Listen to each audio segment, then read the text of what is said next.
This episode is powered by Safety FM.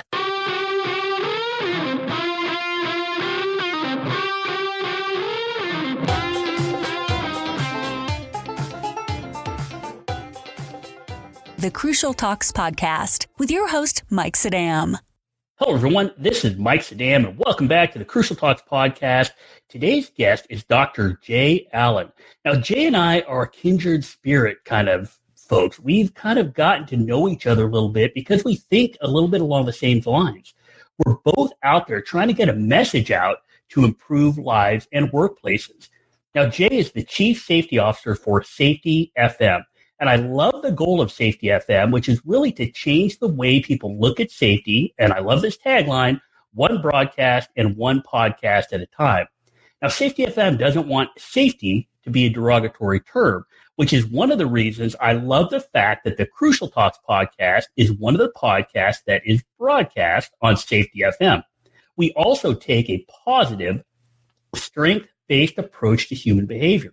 And that's why I'm really excited that Jay is our guest today. He truly understands how we can positively impact culture with every conversation we have. So without further ado, let's welcome Jay Allen to the Crucial Talks podcast. How are you doing today, Jay? Oh, pretty good. Thank you for having me on the show. No, it's really cool. I know we've talked a lot in the past, and it's great that you actually get to come on and talk to us. So what I'm hoping we could do is talk a little bit about you and how did you come up with Safety FM? What's your background like that got you to this place where you're really broadcasting information out there that has this positive impact on people? Wow, it's such a long journey. I would love to tell you that it's just kind of like a brief thing and it just kind of flipped, but unfortunately, that's not really how the story goes. I've been in love with radio for as long as I can remember. I can tell you just listening to radio stations when I was a kid and really loving the whole aspect on when you're taking a listen to what people are telling you and how you're making essentially a theater of what's going on because you're taking their word. It's kind of very similar to when you read a book. You have to justify on what the characters seem like and what's going on. And I took that whole aspect and I looked at it and I go, I like radio because of that. But what can we do going forward? So, I mean, I can tell you how I got to the Safety FM aspect, but that's how my love of radio started. Well, and I love this concept. You're talking about radio and using that as a venue and how you create in people's minds this idea or these thoughts or whatever, purely through voice and through pushing that information out. How impactful is that truly to people? I mean, we know about TV and movies and that sort of thing, but just this concept of voice and the power of radio and the power of us just talking to each other, where have you seen that power actually come from, or how valuable is that to people? Well, I'll kind of give you some examples here. So let's kind of remember for most people for their childhood. Let's use the example that you're trying to watch a channel and you're getting the picture to cut in and out. You'll stick with the channel if you can actually hear the sound. But if you're watching a channel and the sound starts cutting out, most of the times people will turn away. And I noticed that when I was a kid. So that's why the big focus came about doing the audio aspect. And what I've noticed is when you're going inside of your vehicle and you're probably doing it during the most difficult time of the day, which is your evening or morning commute. And it's probably one of the times where you really don't want to be just sitting there paying attention 100% to traffic. And I know that's a terrible thing to say being in the safety industry, but bear with me for just a moment. It's about trying to keep those people entertained and being entertained in a positive form or giving them information that's, we'll say the word crucial to them as they're inside of one of the most difficult times of their day. And I looked at it and go, that is our one-on-one time together. Because they want to listen to it and they want to know about whoever that host is that's on the podcast, on the show, something that they're interested in. That's how you got them to tune in overall. Well, and because it's so valuable, this time people have it really is valuable. And I have a great amount of respect for that notion that people are letting us into some of these critical times of their day, some of these times of day that they could spend doing something else. I'm really respectful of their time. So how did we get to this place you're at now where it's you understood the value of voice and you respected the people that allowed you really into their heads, and now focusing on safety? How did you really come with this idea that you can change behavior positively by giving people an entertaining, educational way to spend their time that would also improve their lives. Well, like I tell people, the version of a show that I do in regards of safety is not for everyone. So I want to make sure that I'm 100% clear on that. And I say that from the aspect of I do things differently because I do it more along the lines of a radio station. And what I did was I went out and I looked at the market and I noticed the podcasts and the shows that were out there. And there were some that were out there that were really, really good. And there were some that sounded like somebody was inside of a bathroom recording it. So I took a look at it and I go, well, I have a background in radio and I teach safety. And I was like, there are two things that I'm very, very passionate about. And I was like, there is a target audience that might be interested in listening to what we have to say. And I tried to go about it by it not being boring, because that's the thing. How often do you hate going into a meeting where someone's talking to you about a system or a matter, or let's use safety as an example, and it becomes boring? And that's what I was trying to avoid. And that's what I kept on looking at going, maybe there's a different way. What I think people would really get some benefit to understanding your background, because your background is not just radio broadcasting. You actually have a significant background in safety. You are a safety expert. So can we hear a little bit about that? Because, and then I want to go back to this notion of not being boring, because I think this would be valuable to not only the safety professionals out there, but the entrepreneurs, the business owners, the managers, the supervisors, the team members, that notion of not being boring and what that actually means. But before we do that, I'd like to just hear a little bit about your background in safety and really your expertise in that and how we got to where we are today with you. Well, the interesting part was that I was actually working in an operational role at a pretty large company that handles transportation. And there was a vehicle incident / accident that turned into a fatality is really what it boiled down to. And that caused me to start going down the journey of learning about safety. Now, I'm not going to sit here and say, we had this issue and all of a sudden I decided that I wanted to go down and become the safety person and understand it. It just started with progression. I started looking into certain things that I was like, it's more important to get people home. How can we get people home and safe? And I looked at it, and that's how my journey started to go into safety. And I looked at the National Safety Council's defensive driving courses, things to that extent. And as I noticed, as I was going down the path, these things intrigued me more and more and more. And I noticed there has to be a better way, but I also knew I did not want to become what we would say, quote unquote, a safety engineer or a safety person. So I decided to look into industrial and organizational psychology. And that was the aspect of safety that of people that I decided to go down.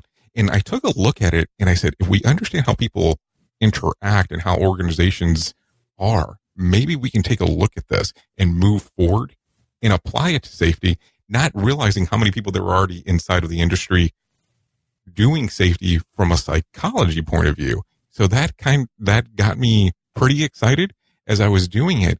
And I kept on hearing concepts of what we call safety 2.0, but I didn't understand that there was a word behind it. I didn't know there was a title.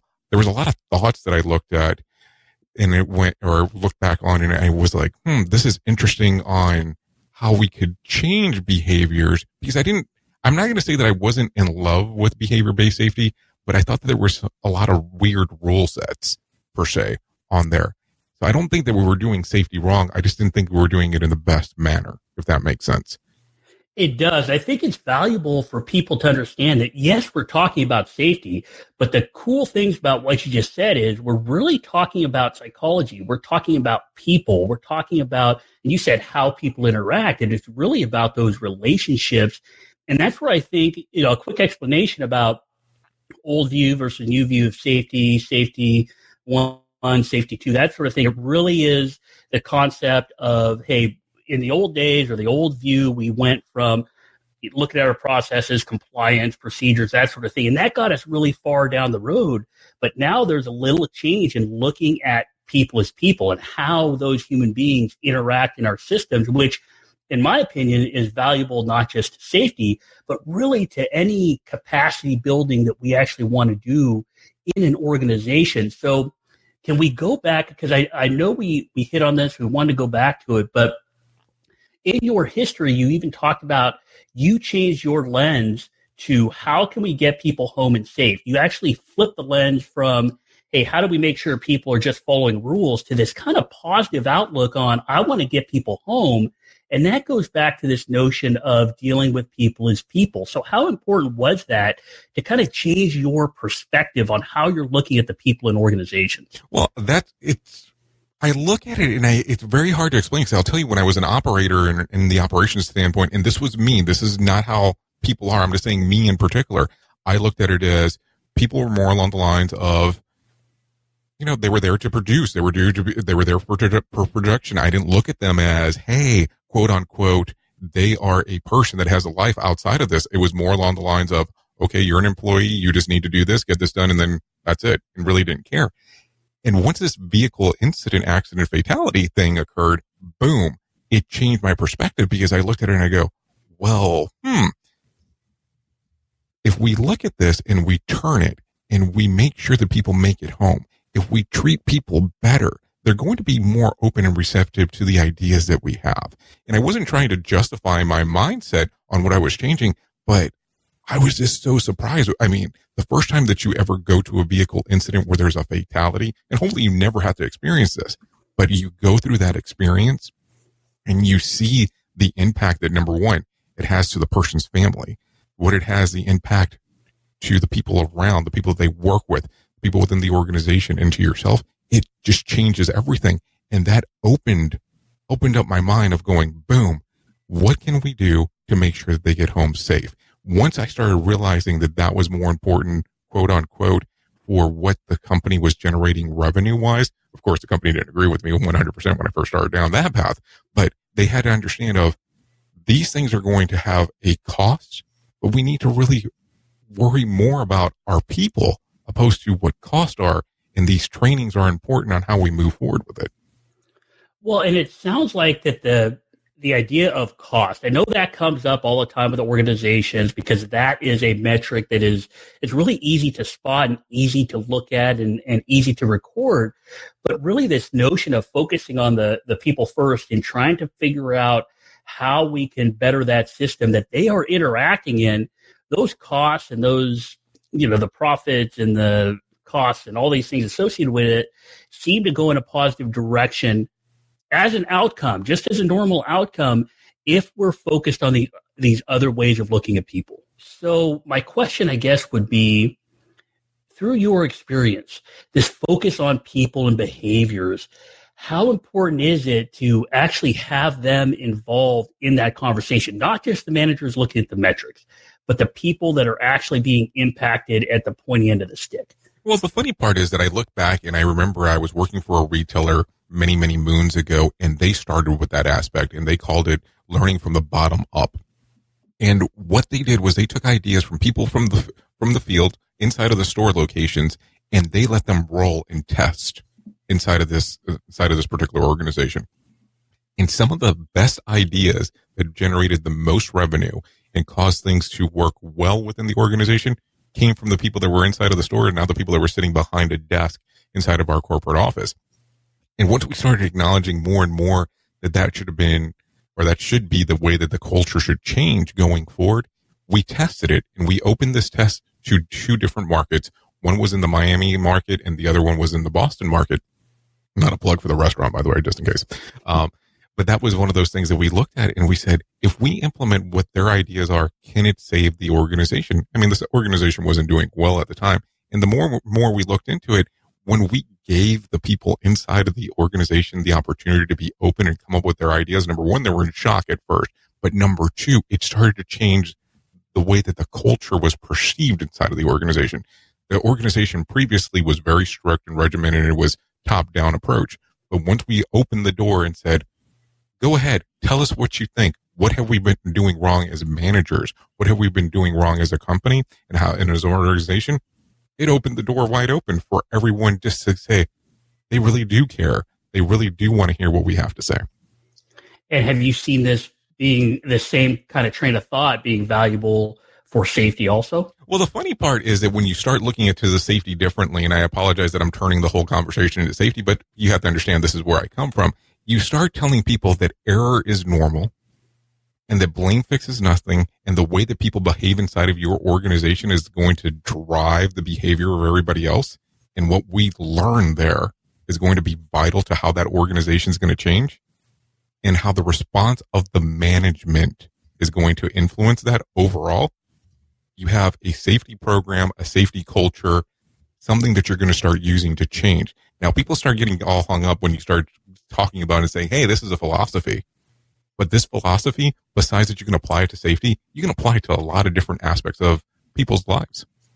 Well, and I love that because it really does. When I hear you say error is normal, blame doesn't get us anywhere, and I take out in safety, I could say that about just about anything. Somebody makes a mistake on a spreadsheet and they have a manager or two come down on them.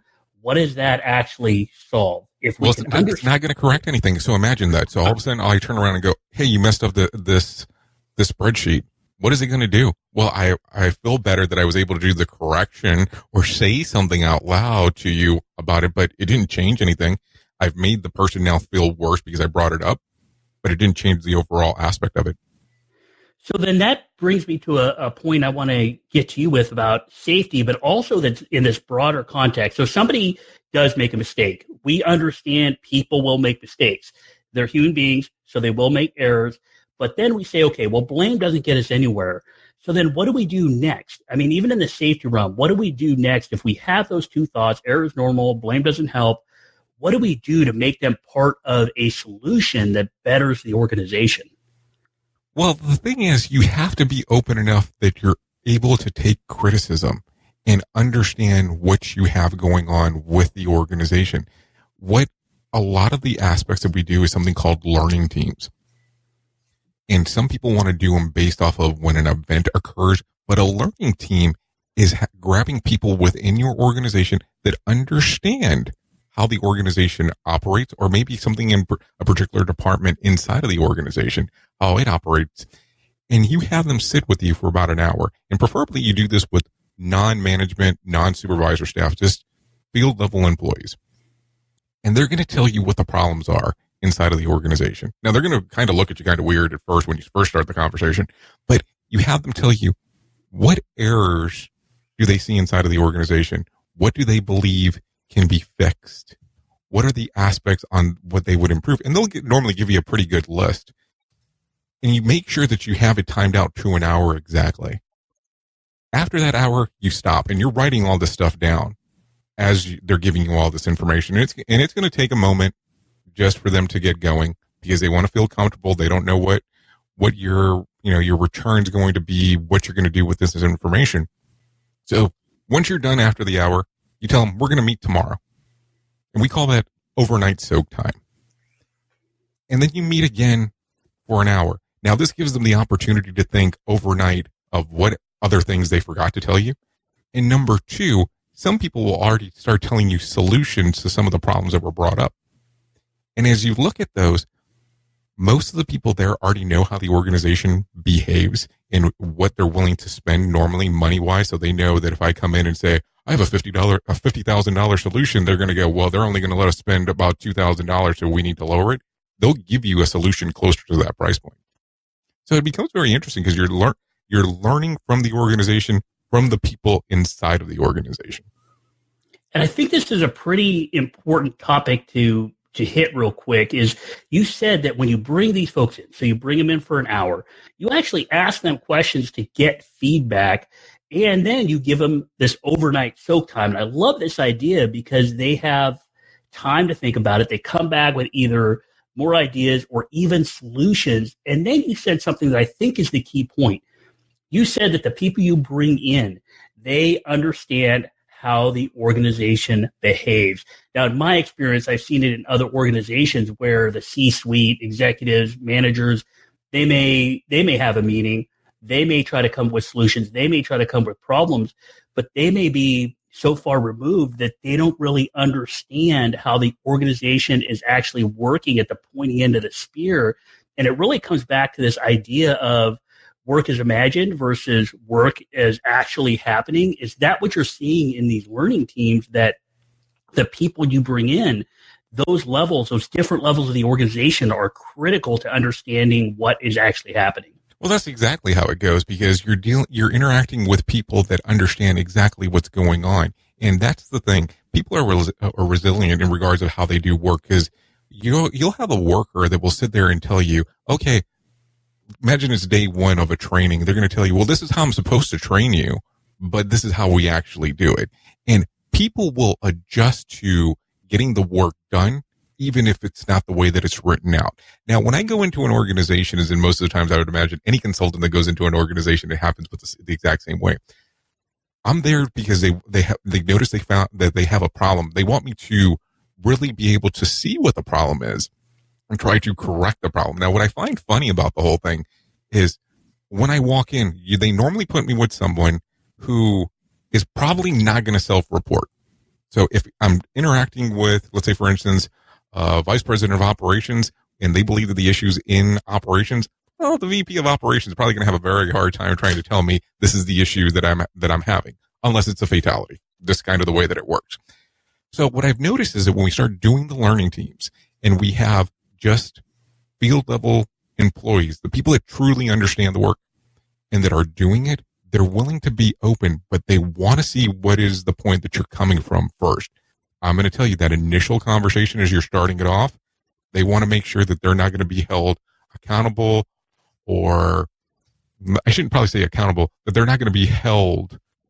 Well, accountable is probably a bad word here, but they're not going to be punished for the information they give to me. And now the other portion that I look at there is I don't write down any of the names of the people who actually gave me the information.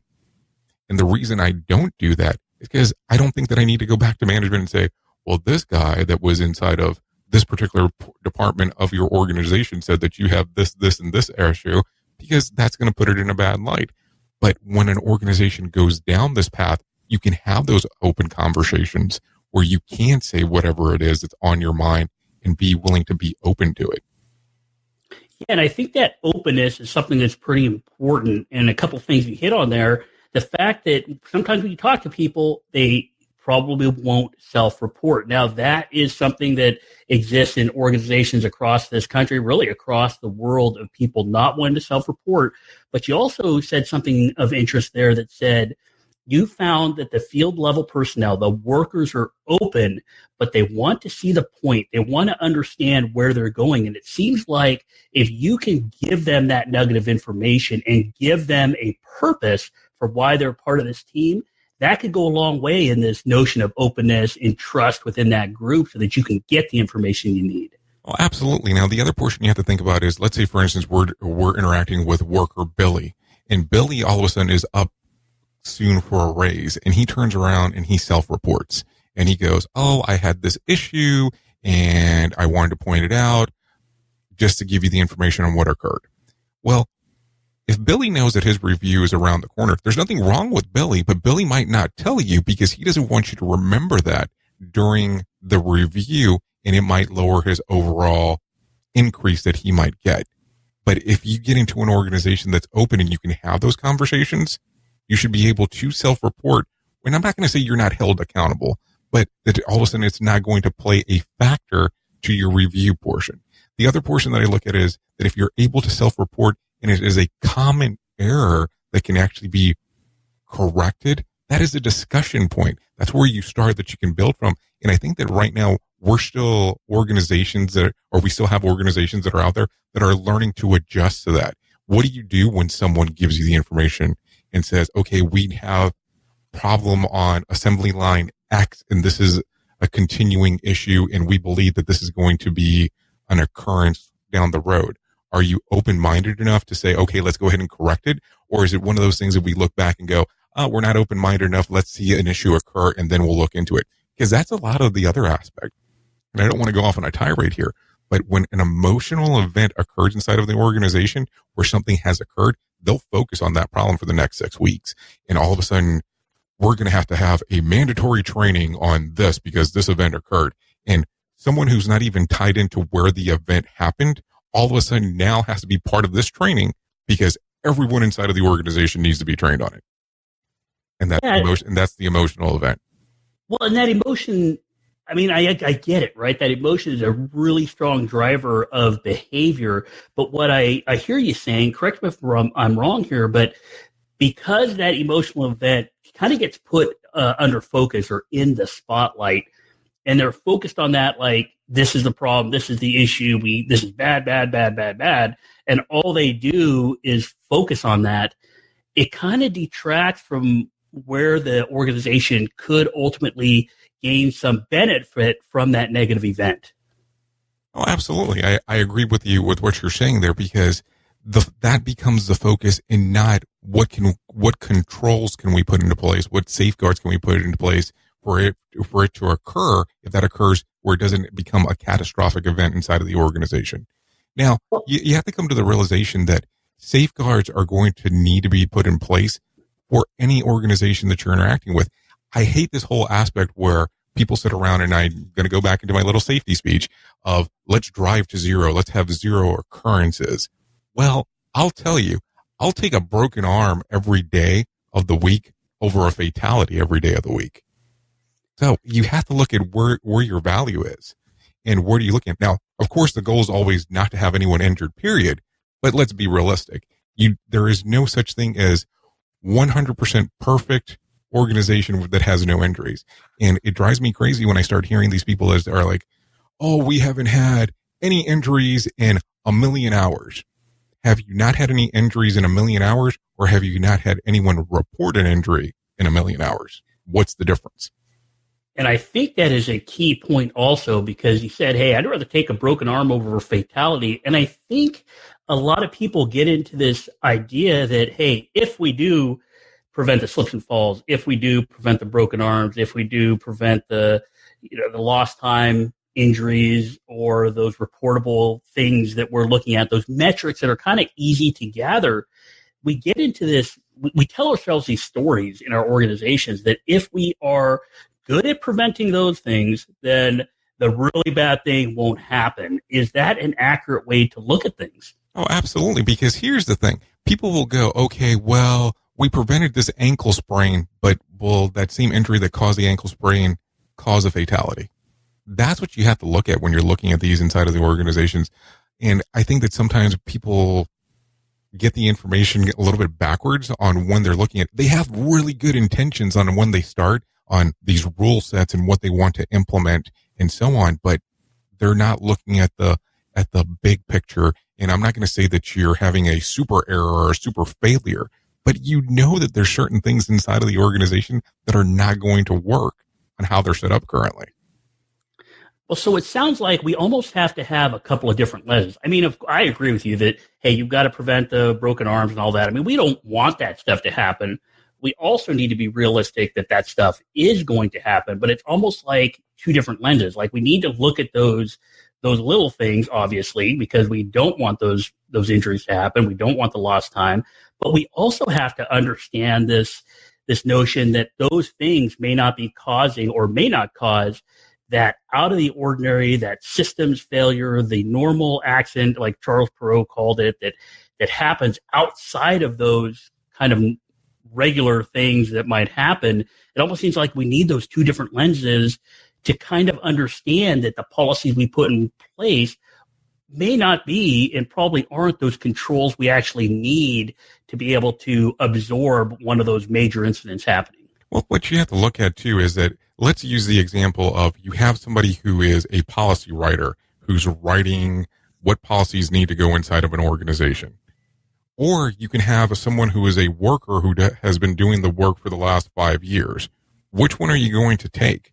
Are you going to take the person who does the work for the last 5 years, or are you going to take the policy writer? I mean, the prettier version is going to be the policy writer, don't get me wrong. But when you start looking at it as the person who's doing the work is probably going to have a better understanding on what needs to be done. And then I want to go back for a moment and really address what you were referencing. What you have to look at with this whole thing of safety differently, or human performance, is that there's different performance modes. And it's the way that people think. Some people are going to be skill-based, so they're going to understand exactly what needs to be done because they've done the work. There's going to be some people that are rule-based, and those are going to probably be more of like your policy writers who are saying, hey, this needs to be done this way because this is going to help the company. This is going to protect our insurance and so on. And then you have people that are knowledge based, that they understand the knowledge of what needs to be done and how they should be able to tie this into the system. But maybe they're just knowledgeable and never have done the skill work or have never done the rule work.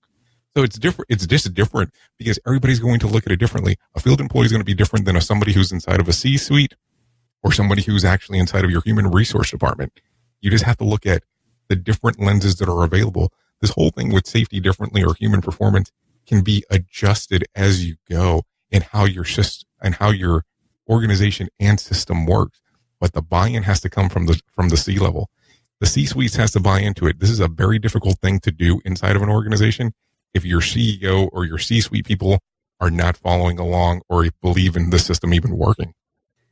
Well, I think where we're kind of going to wrap up here, I think this is going to be very, very valuable for people because of obviously we have safety folks listening, but we also have managers and we have supervisors and we have people that are just wanting to gain more knowledge. So where you just went there, I think is really interesting and where I want to go to actually get your experience with that. Because we talked about these learning teams, bringing the people in that know how the work is getting done, that understand how the organization behaves. So we get this information. We have them there for an hour. They sleep on it. We bring them back. We get more information.